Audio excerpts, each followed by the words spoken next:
Right then, season 14, we're starting off relatively late, way later than what we usually do. On the 29th of November 2034, we're already well into the Champions League group stages.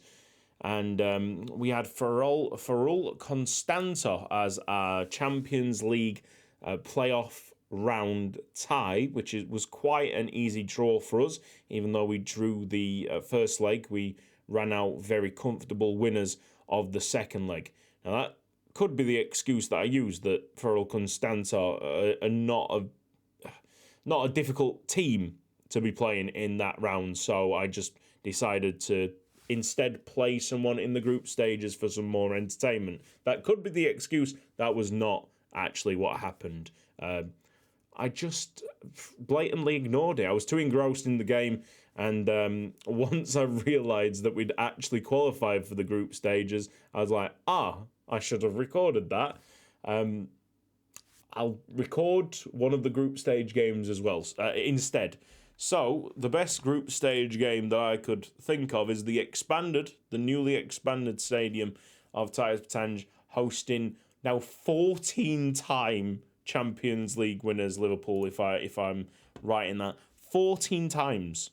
I'm pretty sure they only have the Champions League 6 or 7 times in real life. These guys got it 14 times. I mean, their bank balance is shocking, by the way. They are really playing with fire with that. They've not got $1 million in the bank balance. We are essentially richer than Liverpool. Hello. Where's the notepad? We've got some information on the notepad. Some good information. 2,457 shirts sold. That's the latest report coming in from the summer. And a new stadium has been announced, but there's no information as of yet. Hopefully it can have expansion up to about 20,000 seats. That will do me nicely for the next 25 years. Anything less is a bit uncomfortable, really. We just have to make our money on clauses. Hopefully we're here for more than 25 years going forward. But I think once the stadium's built, we have to wait 25 years to even think about building a new stadium after that.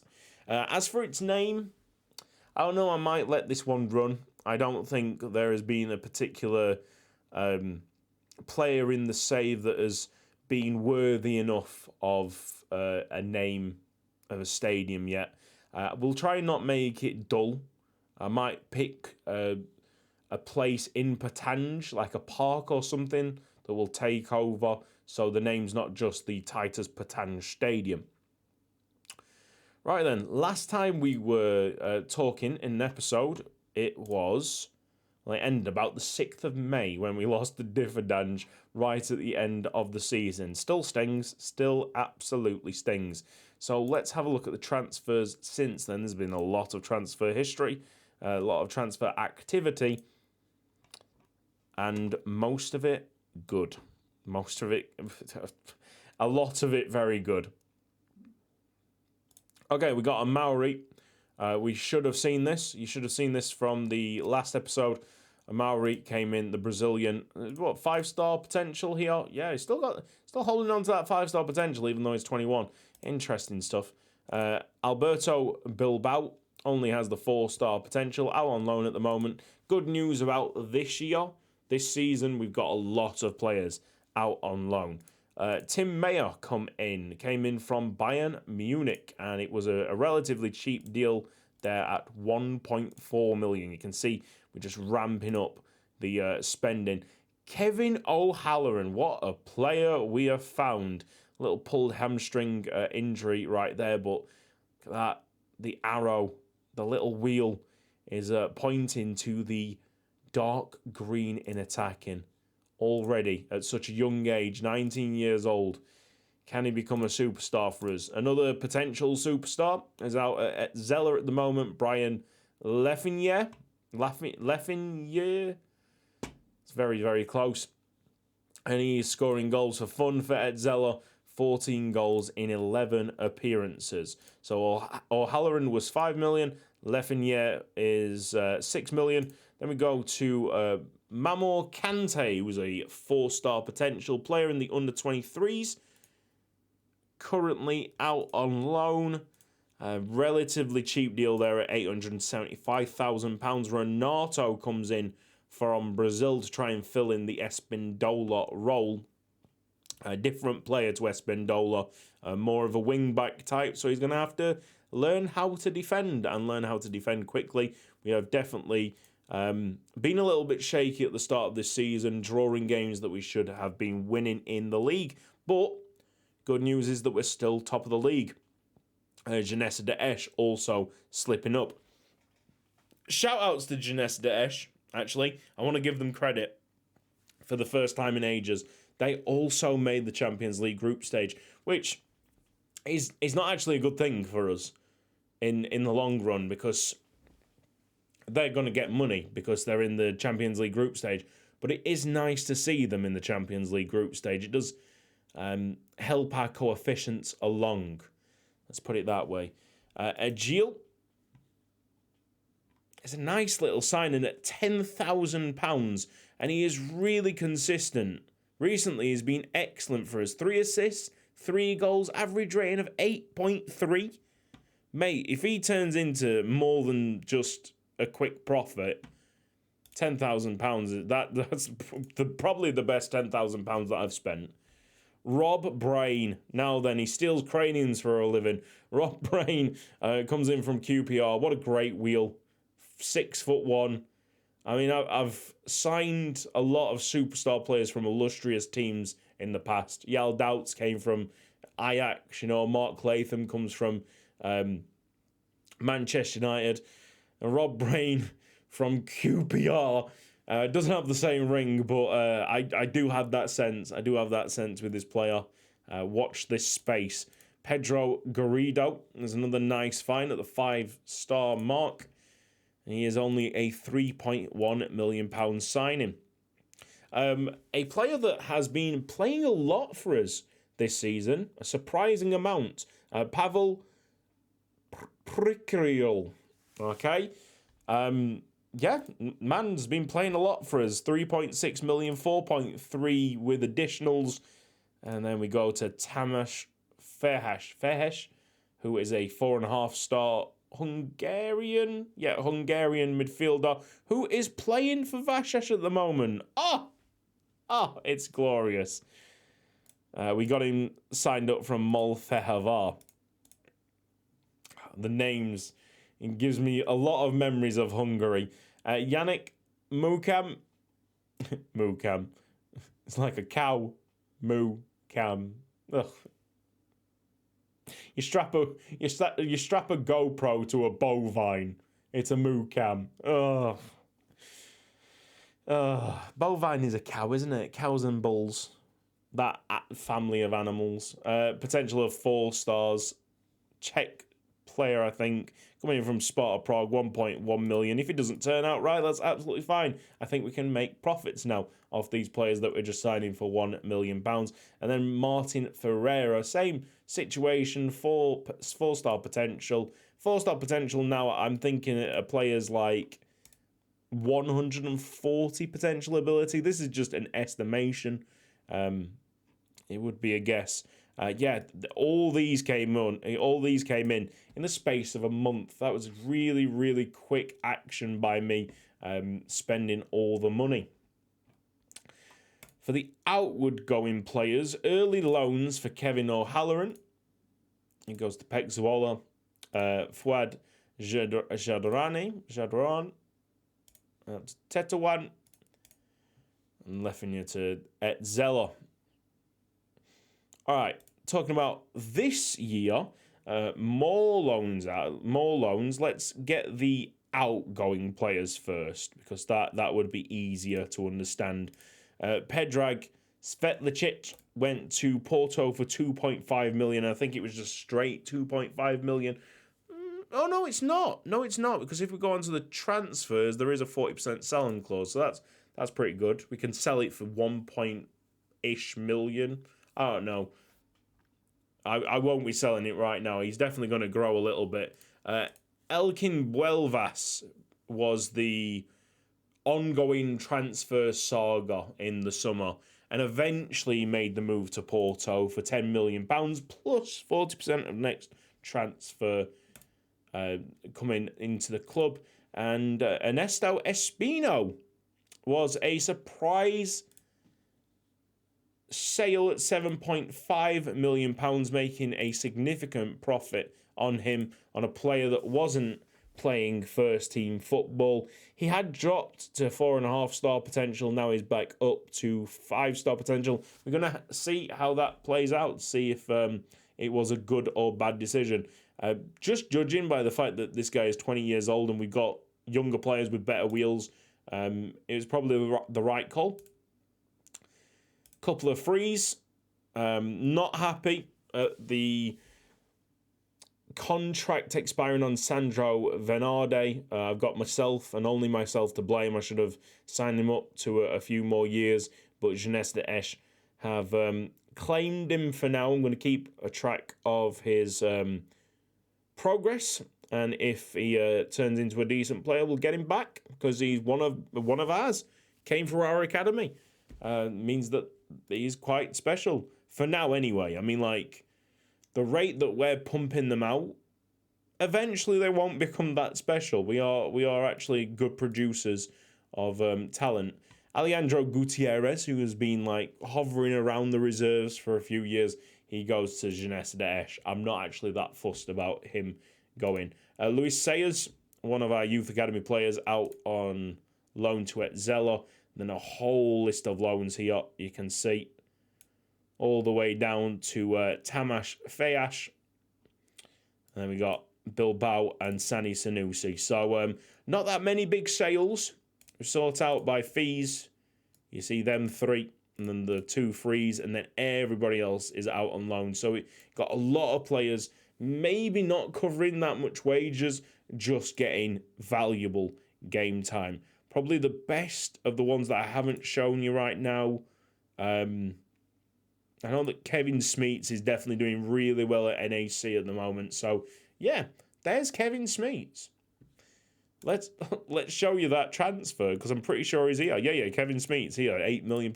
Okay. Paul Ofori, lovely fine Ghanaian, 6'4" goalkeeper with a 4.5-star potential.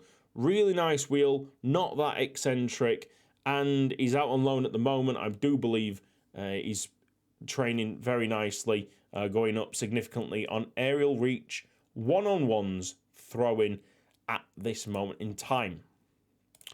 Giulio Alberti has a bad injury at the moment, so let's keep an eye on him. Not expecting much. Figure this name out. Mohamed Hardinsa. And we're going to have to figure this one out because he looks like a player that's going to be around the first team for a long time. It's been difficult to get players that you know are going to be quality in the future for reasonable prices. But the Dutch have come in clutch with not only Mohamed Hardinsa, but also Kevin Smeets that we're going to have a look at in a second. That was, a £7 million transfer, and Myron comes in from Gremio on 2.6, the 4.5-star potential player here. Also developing really nicely on loan. So, of course, we're gobbling up a lot of money to pay the wages, even though they're not here. But so long as they're star players at the loanee clubs and really developing, it's going to be much more gains than losses in the long term. Yeah, there's Kevin Smeets. He's a wing back at the moment. I want to transform him into a centre back for obvious reasons. He's too tall, and he's not really got crossing stats and all that business to be or to keep him as a wing back at 6'4". Alejandro Chavez. I'm going to train him to dive into tackles. You might have seen on the player traits that we have gone through every single player and trying to add traits to them. So probably, an aggressive wing back that could turn out good. It's an interesting wheel. It's one of the wheels that I'm not actually too sure of. Usually I like it more circular. The more circular for wing backs, the better. We have Nestor Martinez, who immediately dropped to 4.5 stars on purchase, but we'll see. We'll see what happens. Relatively cheap there. 4.4 million. Chavez on 5.75 million. Excuse me. How about this? This lad, Julian Triff. Fantastic vision on the kid. 5-star potential. He was valued last year at about £40 million. I was like, yeah, that's crazy.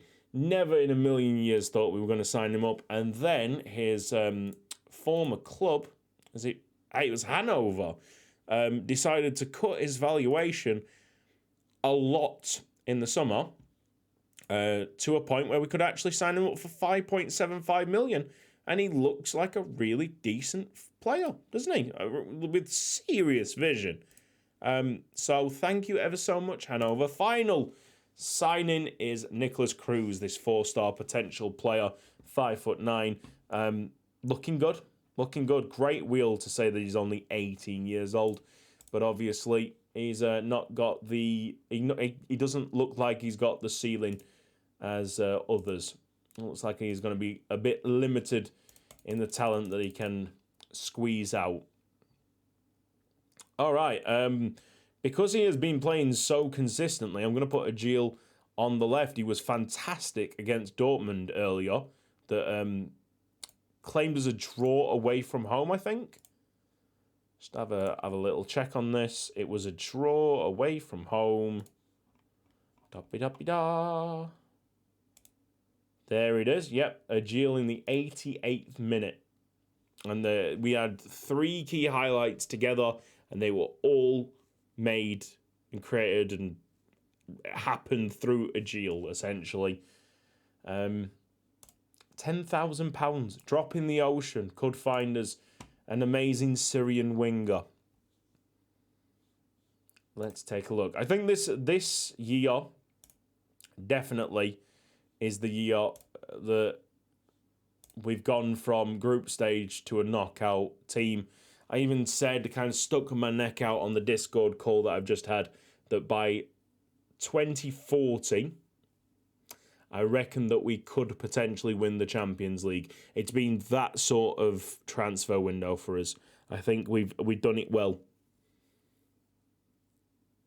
So you can't get it right with every single transfer, and some of them do look like a little bit of a waste of money, but for the most part, there's a lot of talent on show.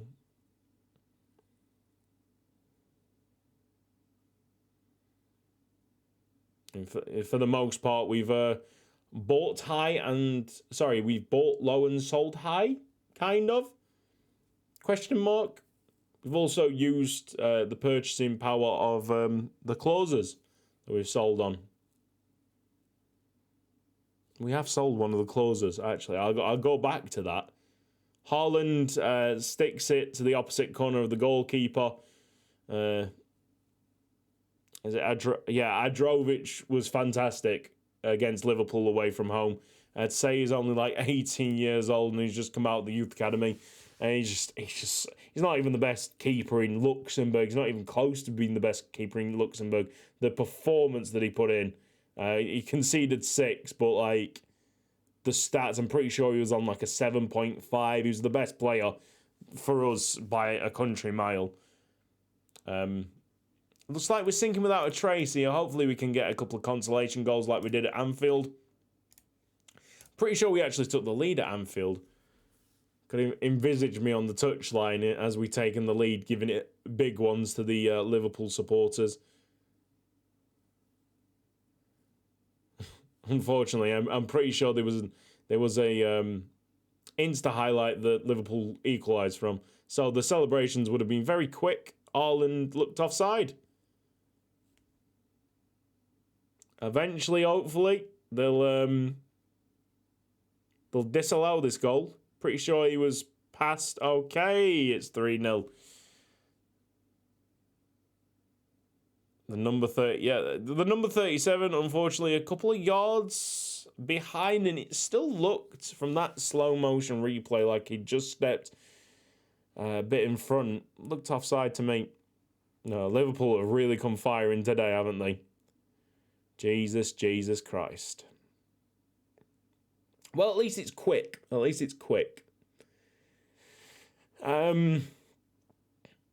it all being said, we got Sevilla away from home. We were unlucky not to beat them at home. I can see us drawing away with the amount of draws, the crazy amount of draws that we've got in this group stage. I can see us drawing away from home against Sevilla and getting ourselves into Europa League football. Agil has got a slight injury, which is a shame because of how good he's performing. You can see here, I mean, look at that, man. He's a great little player. Paradiso's obviously quality as well. And two wingers are knackered. So let's have Shin Young-ho on the right, Vladimir Mane on the left. And we'll hold off on that last substitution just in case someone gets injured. We do get the consolation. First shot on target.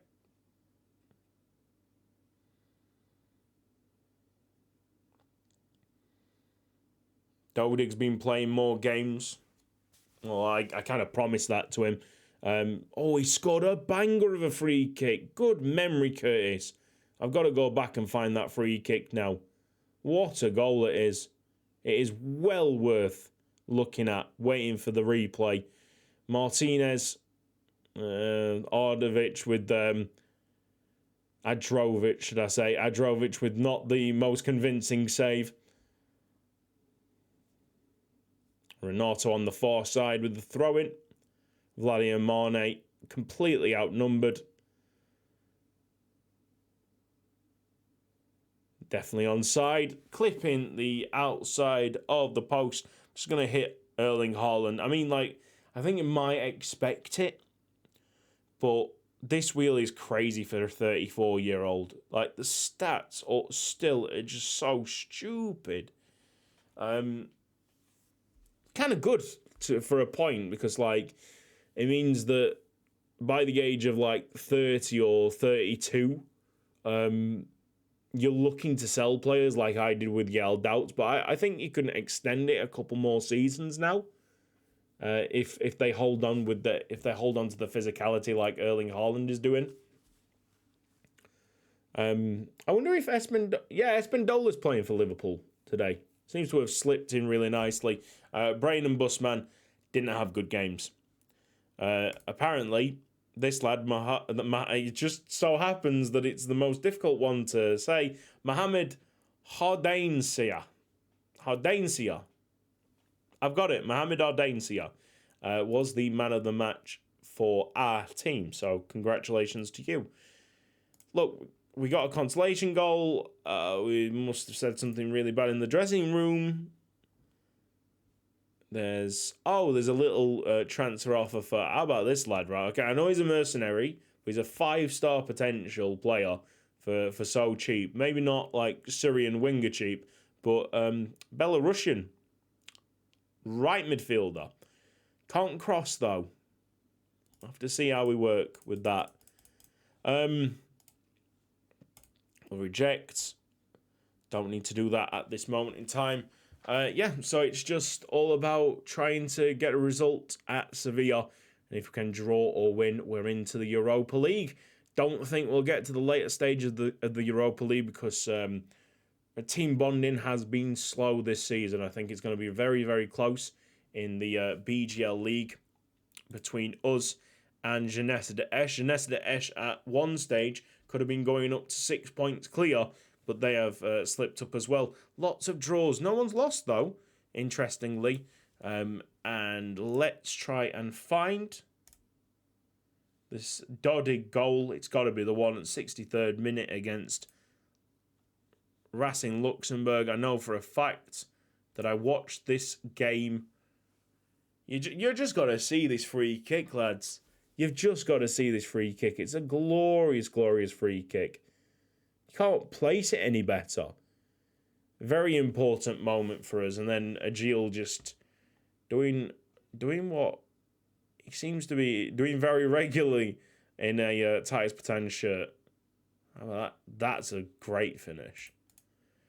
All right. I will save it up.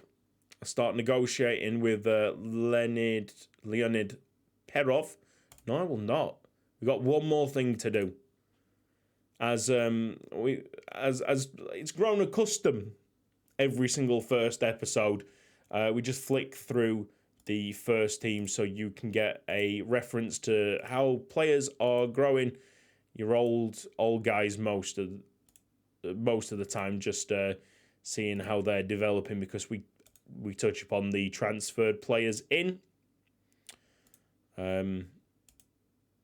Lou Xiaobo, just a word on him. Not really enjoying the important matches, which is a killer, being one of our own. Busman is, I think, the same. He doesn't enjoy important matches. And with the absolute talent that we've got from forwards recently coming into the club, he might be quickly finding his way out. Brikic stayed, even though I was looking for a sale there, and I've gone through the lot. Definitely gone in a full circle. Brikic, not that much interest, or serious interest with serious money. Cuesta, I accepted two £10 million bids for him, but he didn't accept contracts either. I think it was Porto and Dortmund that he just completely flat out rejected, which was surprising, not going to lie.